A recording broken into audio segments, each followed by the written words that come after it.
Hey mga katuwang! Welcome to this video! So another day na naman nga kasama ang aking JJ.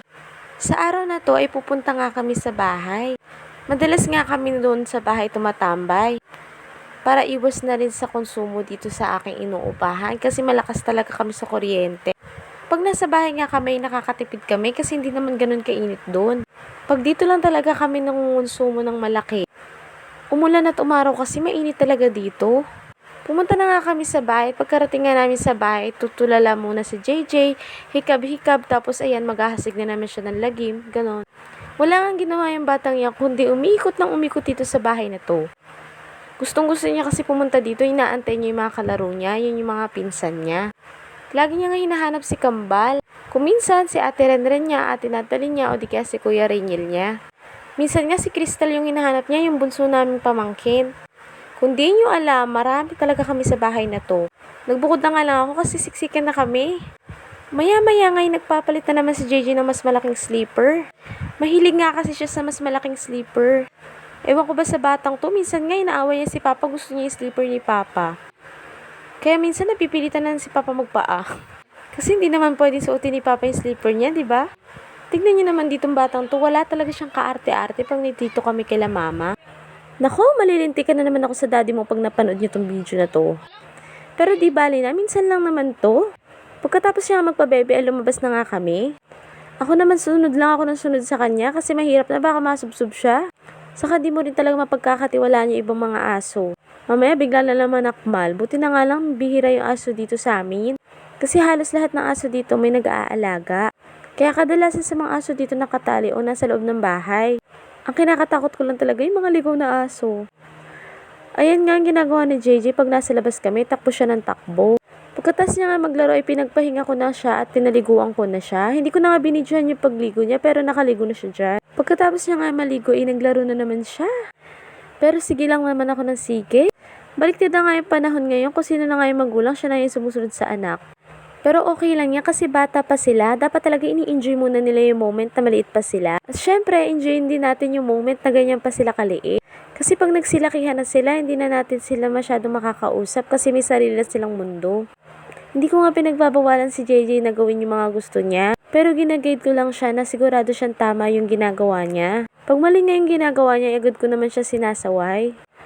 Maya-maya nga may dumaan na ice cream at wala akong magawa kundi bila na lang siya. Nahilig nga siya sa ice cream gawa ng siguro sa init ng panahon. Pero minsan ko lang siya pakainin niya kasi nga natatakot din ako na magkaubot sipon siya. Lalo na sa panahon ngayon. Ang init-init pa naman minsan tapos umuulan. Sabi nga nila pag may ganun may kinakasal daw na tikbalang. Ewan ko ba?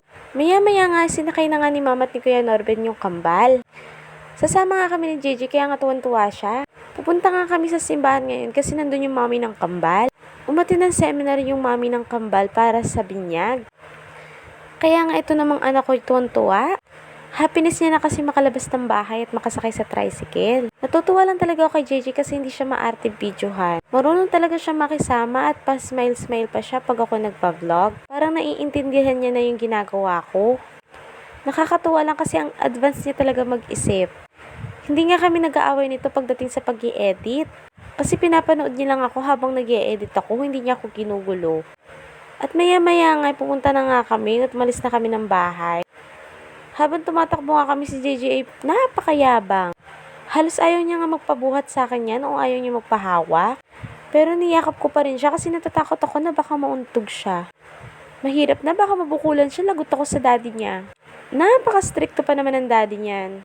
Nakaraan nga, nasugatan siya, nagsumbong siya sa daddy niya, imbis na hindi alam. Nako. Maya-maya nga, nakarating na nga kami sa San Lorenzo Ruiz. Ito pala yung simbahan na paggaganapan ng binyag ng Kambal. Dito nga rin binyagan si JJ nung baby pa siya.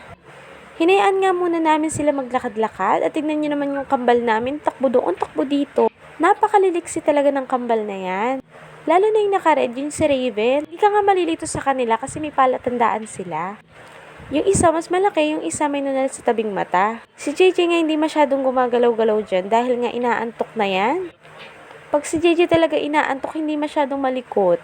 Hindi pa nga siya natutulog dyan, hapon na nga yan. Maya-maya nga pag-uwi namin, nakatulog na siya. Ayun na nga, tulog na siya. Ang sarap ng tulog niya dyan. Pagkagising nga ni JJ, agad na kaming umuwi kasi pauwi na rin yung daddy niya. Dito na nga sila sa bahay ng daddy niya at naglalaro na siya. So hanggang dito na lang yung video mga katabang. Maraming salamat sa panonood. Sana po suportahan nyo ang JJ Love Facebook page, pa-like, share, comment, and pa-follow na po. Thank you!